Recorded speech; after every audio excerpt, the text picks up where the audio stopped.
আপনাদেরকে বিশেষ করে আমি বলবো, শেষবারের অনুরোধ, আপনারা গোলাপ ফুল মার্কে ভোট দিবেন, জাকের পার্টিকে জয়যুক্ত করবেন। আমরা শুধু 5টা আসনে নির্বাচন করতেছি। আপনারা দয়া করে কুড়িগ্রাম 1 আসনে আব্দুল হাই মাস্টারকে গোলাপ ফুল মার্কে ভোট দিয়ে জয়যুক্ত করুন। আপনার কাছে অনুরোধ, জাকের পার্টিকে জয়যুক্ত করুন, জাকের পার্টির হাতকে শক্তিশালী করুন। দেশের আইন শৃঙ্খলার পরিস্থিতি ভালো না, দেশের পরিস্থিতি জানি না কবে স্বাভাবিক হবে। আমার মধ্যে বইভীতি কাজ করতেছে। আমাদের মিজু ভাইজান মোজাদ্দিদি সাহেব বলছে দেশের পরিস্থিতি ভালো হবেও না, দেশের পরিস্থিতি খারাপের দিকে চলে যাচ্ছে। আমার ভাইজান বলছে যে দেশে খুব মারামারি কাটাকাটি হবে, আমরা তাই দেখতেছি। তাই দয়া করে বলবো, গোলাপ ফুল মার্কে একটা করে ভোট দেন। ভোট দিয়ে আর যে আসনে আমাদের প্রার্থী নাই, আপনারা কি করবেন ভালো করে জানেন।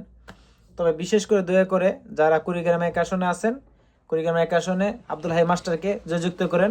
এই বইলা আমি আবারও বলবো, জাকের পার্টি জিন্দাবাদ, মুস্তফা আমির ফয়সাল মোজাদ্দিদি জিন্দাবাদ। শেষ কথার এক কথা, জাকের পার্টি জিন্দাবাদ।